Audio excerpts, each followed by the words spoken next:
John Franklin Reviewer here, and I finally got a chance to go see Star Wars Episode 7, The Force Awakens. Now this will be a spoiler-free video, so I'm really only going to be talking kind of the basics on this one, because I will definitely throw right off the bat, there are so many twists and turns in this film, your head will be spinning. So I really can't give too much away. I may or may not do a spoiler review later, but for right now, this is the non-spoiler one. Let's start with Harrison Ford as Han Solo. I gotta say this, he did such a great job. The audience I was with, probably about, if not everybody, at least 3/4 of the auditorium was clapping when they showed him and they showed Chewie. And of course I was one of those people that was clapping.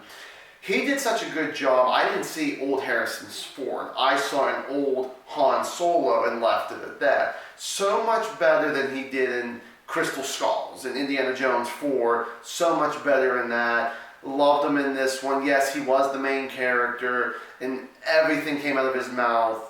That was just wonderful. That was great. It was humorous. No matter if it was supposed to be serious, it was. Chewie, definitely seemed like he was still an unstoppable force, which I really like to see about him, and how much he was such a badass in this one too. So let's go to Chewie right now as the sidekick, the partner to Han Solo. So much stuff. This guy surprised me a lot more in this one than he did in the original ones, and even in the prequels. This was great. His character, these two teamed up together were great. Then we have Carrie Fisher, and at one point, of course, she was Princess Leia, and now she is a general. And that's as far as I'm going to go with that. But she really, she brings it together. She does a great job, too. I feel like that even though, again, 32 years later from Return of the Jedi, I'm still looking at these characters. I'm like, you know what? You guys still have some gas in the tank, and you guys are doing a good job. And I could see you guys going all the way, if I could, all the way to 9 or 10, 11, 12, who knows. Now we get to some of the newer people here. Let's start with Poe, played by Oscar Isaac. What a good part this guy had. Now I gotta be honest, he plays a better good guy than he does as a villain. Now I'm not talking about Apocalypse, I'm talking about the movie Sucker Punch. He was the guy, the big boss or the owner of like the mentally ill people, but he was okay in Sucker Punch, honestly. But in this film, when you see him on screen time, he just looks like he's having a good time, and we're just following his adventure like everybody else. Really love that. Now let's start with Rey, played by Daisy Ridley. Wow, what an amazing actress she was. She did this part so well. Again, being such a new character to the Star Wars, and this is the 7th one overall, she did such a phenomenal job on this one. The same as John Boyega playing Finn as the Stormtrooper. Whoa, these two people really worked together. This was probably one of the best chemistry that I've seen. And one thing I have to say was so different about this was the humor.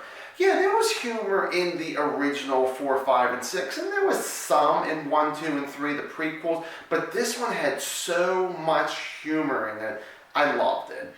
You also, of course, have, returning people, C-3PO. You also have R2-D2, and then you have this new bot, BB-8, who was a very important part in this franchise. And I will definitely say, I'm sure I'm not the only one who thinks this, that this actually did have kind of a New Hope, the original 1977 Star Wars to it. But my God, it was just so awesome, so enjoyable. And our villain, Kylo Ren, oh my God, this guy, thinking about, I mentioned with Chewie on the good side, on the bad side, this guy was a badass. This guy just seemed like he hated humanity the way things were going for this guy. But oh my God, so much stuff. Just like with almost everybody in this, there's always some kind of twist and turn. And our villain is is another one. Definitely no exception on that one, I should say.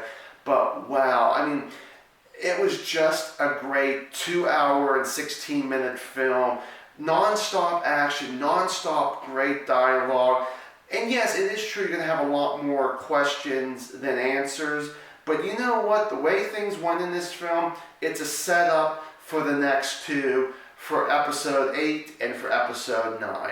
I really can't wait, and I do hope that if it does kind of go that way, episode 8 would be like Empire Strikes Back, which was one of my all-time favorite Star Wars films.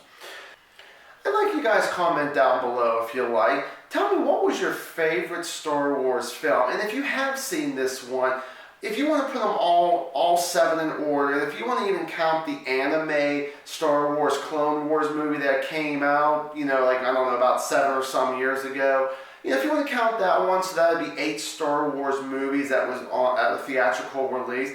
Tell me your favorites, or give me your order that you would go from the originals to the prequels to this one, The Force Awakens. Thank you guys so much for watching. As always, stay awesome.